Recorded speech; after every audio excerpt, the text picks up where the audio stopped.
J'ai une McLaren en très mauvais état à l'atelier. Oh là là! Oh, mon Dieu! Mais nous sommes ici chez McLaren pour récupérer des pièces, car nous ne les avons trouvées nulle part ailleurs, et nous espérons qu'elles pourront nous aider avec ma McLaren. J'ai pris un risque énorme en achetant cette 720S bon marché à Amsterdam, sans savoir comment elle avait été accidentée, ni même si elle fonctionnait. Wow! Pour découvrir plus tard que les dommages causés à l'habitacle en carbone n'étaient pas du tout réparables. Non, non, vous ne pourrez pas. J'ai donc dû relever le défi moi-même en achetant un habitacle neuf et en reconstruisant la McLaren à partir de zéro, comme ils le font à l'usine. C'est ainsi qu'ils procèdent à l'usine. Avec un pari de Richard Hammond qu'elle serait sur les routes d'ici Noël. Pas question! Impossible! Mais alors que je pensais qu'elle était prête à prendre la route, le pire est arrivé. Oh mon Dieu! La voiture a commencé à fumer sans explication, et comme les moteurs d'occasion coûtent plus de 30 000 livres sterling, j'espère qu'il ne s'agit pas d'un problème trop grave.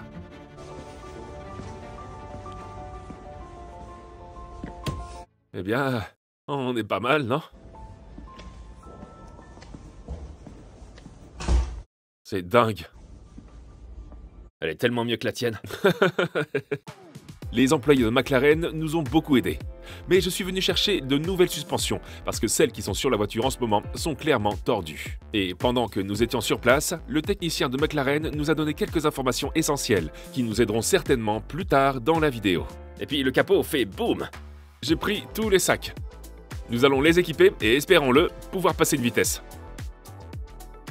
Vous vous dites probablement... Matt, pourquoi est-ce que tu dépenses près de 3000 ou plus de 3000 livres sterling pour une suspension, alors que la dernière fois qu'on a commencé ce projet, ça ressemblait à ça? Eh bien, regardez ça. Y a pas de fumée! Pas de fumée!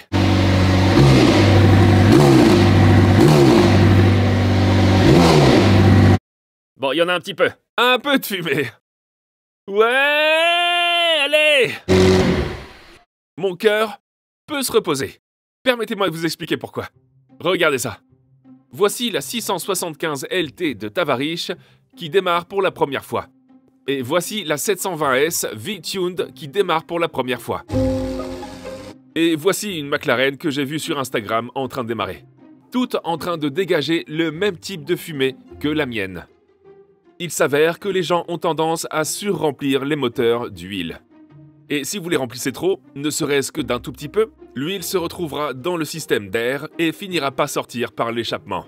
Alors, nous devrions peut-être faire monter la voiture en température pour pouvoir voir à l'écran le niveau d'huile, et ainsi avoir un indice.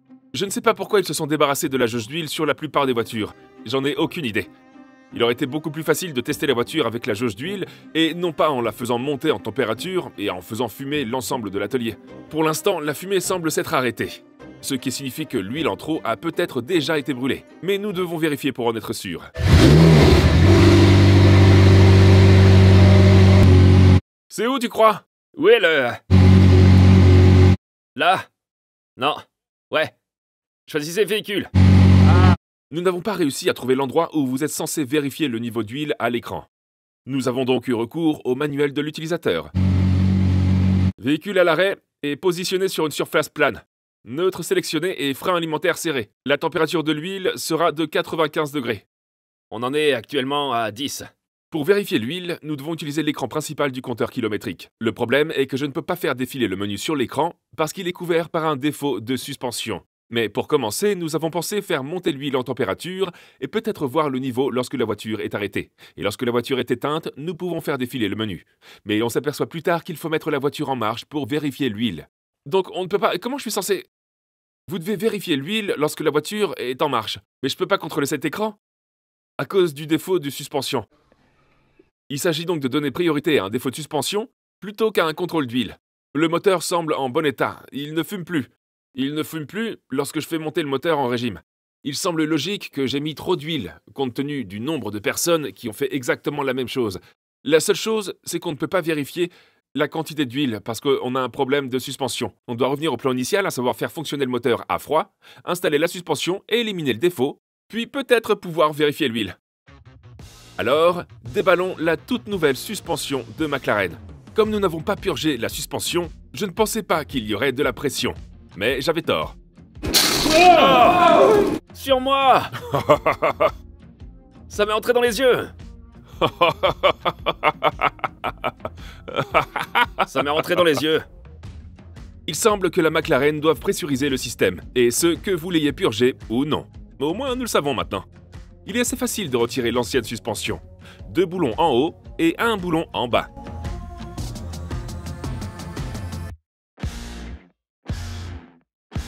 Puis la nouvelle suspension est mise en place des 2 côtés. Cette fois-ci, elle n'est pas pliée. Et n'oubliez pas qu'une fois la voiture en marche, nous devons l'emmener chez McLaren pour régler la suspension. Car il faut un outil spécial de chez McLaren pour purger tous les circuits hydrauliques. Mais cela devrait suffire. La nouvelle suspension est en place. Très bien, très bien. Maintenant, regardez tous ces étriers de frein à main que nous avons accumulés. J'ai dû en acheter un autre. Voici un mécanisme de frein à main électronique. Le mien a été cassé. J'ai pas réussi à en trouver de semblables qui fonctionnent. Mais, quoi qu'il en soit, 250 livres, c'est pas si mal. J'ai juste un boulon qui va là et qui contrôle le frein à main sur l'étrier arrière. Et quelqu'un a dit dans les commentaires, je ne sais pas si c'est vrai ou non, qu'apparemment, cela est également lié à l'anti-patinage. Et si les roues se mettent à trembler, c'est en quelque sorte le frein à main qu'elles utilisent. Je ne sais pas si c'est vrai. Peut-être? Non, c'est pas possible. T'as fait biscuits. Ouais, je pense qu'elle le ferait avec l'étrier lui-même. N'est-ce pas? Ce serait contrôlé par l'ABS, ce serait pas contrôlé par le frein à main. Ça va simplement ralentir le tout, ça va être lent. Ouais, ce serait lent. Menteur! Ce travail devrait être assez facile. 2 boulons pour dévisser l'ancien frein à main électronique cassé, puis 2 vis pour visser le nouveau frein à main électronique d'occasion. Tout ce que fait ce moteur, c'est tourner pour pousser les pistons de l'étrier de frein à main, qui poussent ensuite les plaquettes de frein à main pour qu'elles se fixent sur le disque de frein arrière. De nombreux supercars utilisent un étrier de frein à main séparé, uniquement pour des raisons de chaleur. Barre anti-roulis. Alors, celles-ci sont montées sur la barre anti-roulis, puis dans le triangle. Celle-ci est une McLaren, j'en ai une. Je l'ai trouvée sur une Mazda 5 ou 6, je crois. Elle coûtait 15 livres sterling chacune. Et regardez, j'étais à 2 doigts de ne pas me tromper. Mais malheureusement, la seule différence qui est tout à fait essentielle est le pas de vis. Le pas de vis n'est pas le même sur la McLaren que sur la Mazda. Donc ça ne va pas fonctionner, mais ça valait la peine d'essayer. Alors tout ce que je vais faire maintenant, c'est mettre celui de McLaren et en commander un McLaren. Mais lors du montage de l'attelage de McLaren, j'ai remarqué quelque chose de louche. Donc celle-ci vient de la casse et en regardant une photo, c'était complètement faux. Parce que celle-là est installée comme ça. Et regardez sur la photo comme elle est plus courte. Nous avons ici le triangle du côté droit. Et la biellette est de la même longueur que celle-ci. Donc ce côté doit être pour le côté droit. Et le côté gauche doit avoir une biellette plus courte. Comme celle-ci, pour le dégagement. C'est fou, non? J'avais jamais vu ça auparavant. 2 biellettes différentes. Moi non plus, monsieur le caméraman. J'ai donc commandé à McLaren une biellette pour le côté gauche. T'as vu ma biellette? Elle rentre bien? Regarde ça! Ouais! Et mon père a monté la biellette droite sur le côté droit du triangle. L'un des derniers éléments à être monté sur la suspension est ce que je pensais être un capteur de phare qui détecte la hauteur à laquelle la voiture est assise afin d'ajuster les phares en conséquence. Mais en réalité, ce capteur se trouve aux 4 coins. Je pense donc qu'il y a un lien avec la suspension. La voiture sait si un côté est trop bas ou trop haut et ajuste la suspension pour que le véhicule soit à plat. D'accord, le capteur de phare est activé. Non pas que nous ayons des phares, non. Je vais brancher le lecteur de code parce que si vous allez jeter un coup d'œil à l'intérieur, il en manque la moitié. Et la raison pour laquelle je ne l'ai pas mis en entier, c'est parce que si nous avons un code sur la ceinture de sécurité, parce que normalement, lorsqu'un airbag explose, les ceintures de sécurité se bloquent. Mais celles-ci ne sont pas bloquées, et ça ne veut pas forcément dire qu'elles ont un code airbag. Je vais donc brancher ceci, et voir si ça fonctionne. Et s'il n'y a pas de code d'airbag, on pourra commencer à installer le reste de l'intérieur, et essayer ensuite de trouver le problème du rapport de transmission. Je sais même pas si ça va fonctionner sur la McLaren. Qu'est-ce qui se passe en cas de défaut de ceinture de sécurité? Il faut enlever les ceintures de sécurité. Ah. Non, McLaren. D'accord, en la scalant comme une voiture normale, voyons ce qu'elle fait. Il s'avère que vous avez besoin d'un outil de diagnostic McLaren spécial pour lire la voiture. Oh. Mais le mien a lu quelques codes de défaut de base. Capteur de débit d'air massique, capteur de vitesse de rotation des roues, mais aucun n'a révélé de défaut de suspension ou d'airbag. Pas d'airbag, c'est bizarre. Mais il y a un voyant d'airbag sur le tableau de bord. Regardez. Un seul airbag a été déclenché sur la McLaren, celui de la porte côté conducteur. Je pense que le voyant de l'airbag va s'allumer. Parce que il y a des airbags dans les portes. Ouais. Les portes sont pas ouvertes. Les airbags de siège ne sont pas activés. Il y a des capteurs d'airbag sur le pare-choc avant. Le pare-choc avant n'est pas en place. Le voyant de l'airbag va donc s'allumer. Je pense que le mieux que je puisse faire pour l'instant sans l'outil McLaren, c'est d'utiliser mon lecteur de défauts et d'effacer tous les codes existants, en espérant que tout ira bien. Malgré mon manque de connaissances et d'expérience, je dirais que ces ceintures de sécurité sont bonnes à prendre. Tu es d'accord?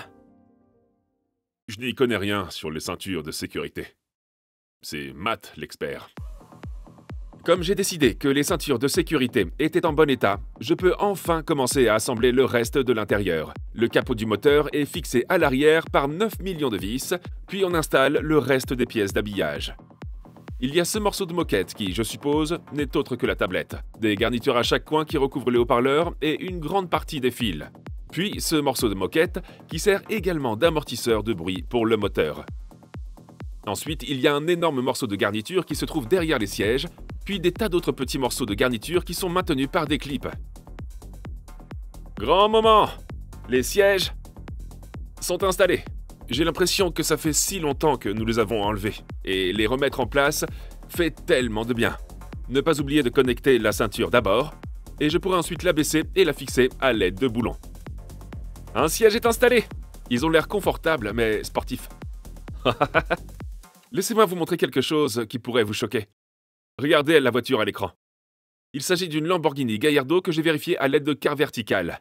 Et j'ai pu voir toutes les photos des dommages. Des choses effrayantes. Oh. Nous y voilà. C'est effectivement effrayant. Mais ce qui le serait encore plus, c'est que vous achetiez cette voiture sans savoir qu'elle a été accidentée. Fait des bruits effrayants. Oh ouais. Mais il y a des moyens d'éviter cela. Comme je le mentionnais, avec carte verticale. Ça vous montrera une grande liste de contrôles comme celle-ci et vous indiquera si le véhicule a déjà été volé, s'il a déjà fait l'objet d'une fraude au kilométrage, s'il a déjà été exporté et, ce qui est le plus important pour moi, s'il a déjà eu un accident. Non seulement cette Lamborghini est endommagée, mais elle n'a pas de financement en cours, elle est marquée comme étant à la casse. Il s'agit d'une voiture de catégorie B, donc qui ne peut pas être remise en circulation. Pour vérifier votre voiture, vous pouvez utiliser le lien dans la description ci-dessous, et lorsque vous passez à la caisse, n'oubliez pas d'indiquer MAT dans la case du code de réduction. Cela vous permettra d'économiser de l'argent sur votre chèque et éventuellement de vous empêcher d'acheter votre prochaine voiture ou de vous aider à le faire. Donc c'est tout bénef. Pourquoi ça bouge pas?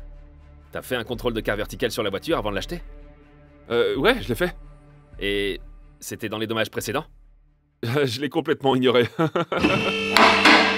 Nous n'avons pas pu passer la vitesse dans la dernière vidéo, mais nous avons parlé aux techniciens de McLaren qui nous ont dit qu'apparemment, si le capot n'est pas verrouillé, eh bien, la vitesse ne sera pas enclenchée parce que les gens roulaient et appuyaient accidentellement sur ce bouton, ici, là, de déverrouillage du capot.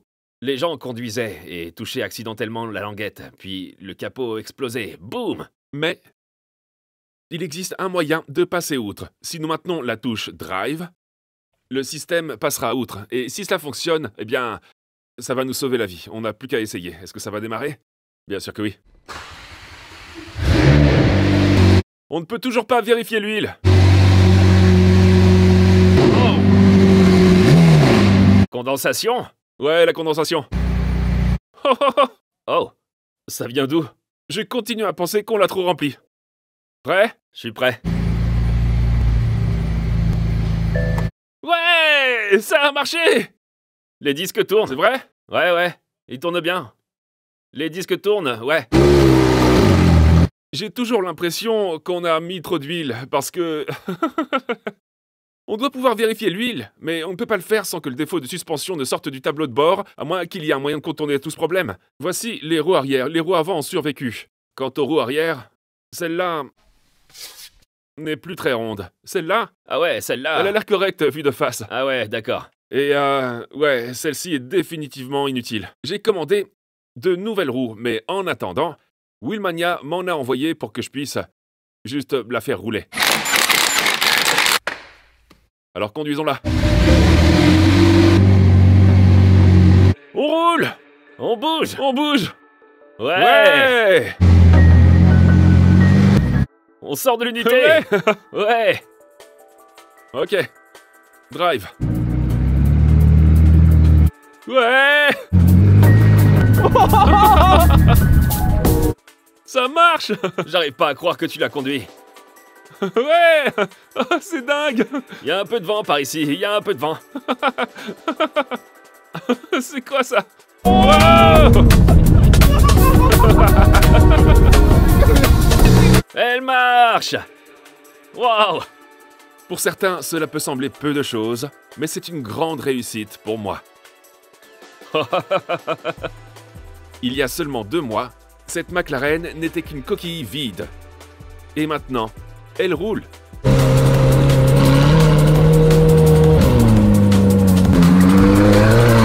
Et elle se conduit plutôt pas mal. On a l'impression que cette voiture n'est pas réglée, ou quoi que ce soit d'autre, mais elle est si bien équilibrée. Elle est super bien répartie, tu vois. Et même Anna a apprécié. Elle n'est peut-être pas encore apte pour la route. Mais on en est si proche maintenant. Vais-je prouver que Richard Hammond avait tort? Je ne sais pas. Mais le fait d'être arrivé aussi loin est une grande réussite pour moi, quoi qu'il en soit. Elle fonctionne réellement. La prochaine étape consiste à boulonner tous les panneaux de carrosserie, mais ils sont en train d'être peints. Donc, vous verrez ça dans la prochaine vidéo. Merci beaucoup d'avoir regardé. Si vous avez apprécié cette vidéo, abonnez-vous et donnez-moi un like et je vous donne rendez-vous dans la prochaine vidéo. Peace out. T'en penses quoi? Il y a un peu de vent. like a drug that